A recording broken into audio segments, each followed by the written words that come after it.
Hello दोस्तों, आज जो मैं आपको कहानी सुनाने जा रही हूँ, ये कहानी है भूतिया दादी की। किसी गांव में चिंकी अपनी दादी के साथ एक बड़े से घर में रहती थी। वो लोग बहुत ही ज्यादा अमीर थे। उनके घर में बहुत से पैसे और गहने थे, जिसकी वजह से चिंकी को कभी कोई परेशानी नहीं हुई थी। वो अपने घर में बहुत मजे से रहती थी। उसी गाँव में राजू नाम का एक आदमी रहता है। वो बहुत ही ज्यादा लालची इंसान होता है। वो चिंकी और इसकी दादी को खत्म करके उनकी दौलत हथियाना चाहता है। एक दिन वो अपनी बीवी से कहता है कि अगर हम किसी तरीके से चिंकी और इसकी दादी को खत्म कर दे तो वो सारा पैसा हमें हासिल हो सकता है। उसके बाद वो दोनों मियाँ बीवी मिलकर एक मंसूबा तैयार करते हैं और चुपके से चिंकी के घर में दाखिल होकर उनके खाने में जहर मिला देते हैं।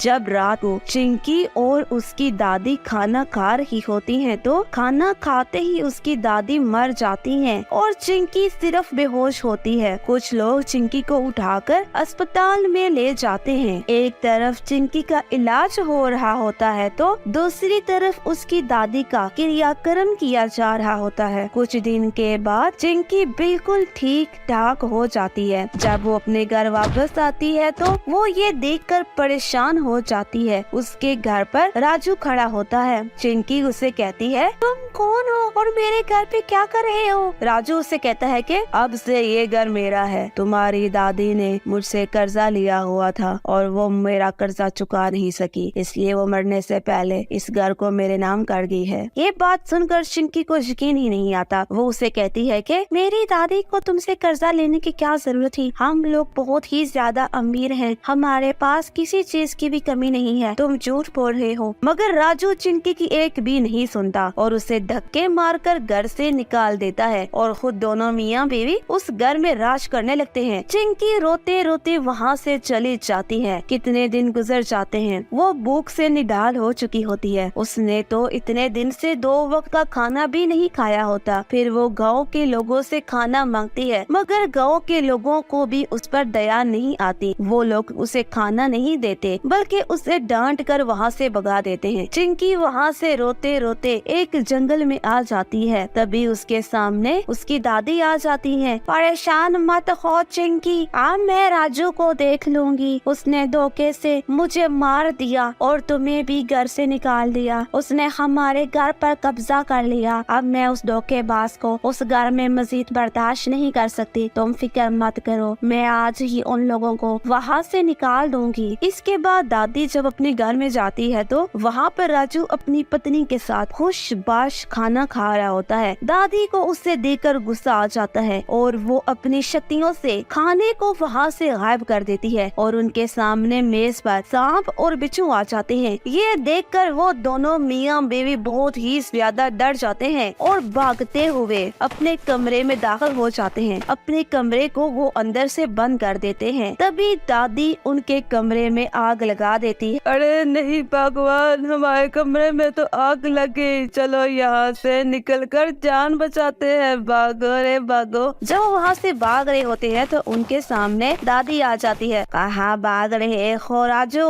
तुम मुझसे बच कर कहीं नहीं जा सकते। तूने मुझे धोखे से मारा और मेरी पोती को दर बदर की ठोकरें खाने के लिए घर से बाहर निकाल दिया। तुझे तेरे किए की सजा जरूर मिलेगी। नहीं नहीं, मेरे पति को छोड़ दीजिए। चुप कर लालची औरत, तू भी इसके साथ मिली हुई है। मैं तुम दोनों को जिंदा नहीं छोड़ूंगी। हा हा हा हा। वो दोनों वहाँ से भागने लगते हैं और भागते भागते जंगल में पहुँच जाते हैं। दादी वहाँ पे भी आ जाती है। फिर वो उन दोनों को रस्सी से बांधकर एक पेड़ के साथ लटका देती है और उन्हें जान से मार देती है। उसके बाद पिंकी दोबारा से अपने घर में रहने लगती है और वो पहले की तरह खुशबाश अपनी जिंदगी गुजारने लगती है। तो दोस्तों, देखा आपने भूतिया दादी की कहानी। इस कहानी से हमें ये सीख मिलती है कि हमें कभी भी लालच नहीं करना चाहिए और लालच में आकर कभी भी किसी का नुकसान नहीं करना चाहिए, क्योंकि अगर हम किसी को नुकसान पहुंचाने की कोशिश करेंगे तो हम खुद भी उससे फिर बच नहीं सकेंगे। मजीद ऐसी मजेदार वीडियोस देखने के लिए हमारे चैनल को सब्सक्राइब कर लें और बेल आइकन को दबाना हरगिज मत भूलिएगा, ताकि हमारी आने वाली हर वीडियो आप लोगों तक पहुंचती रहे। और हाँ दोस्तों, कमेंट सेक्शन में जरूर बताइएगा कि आपको हमारी आज की कहानी कैसी लगी।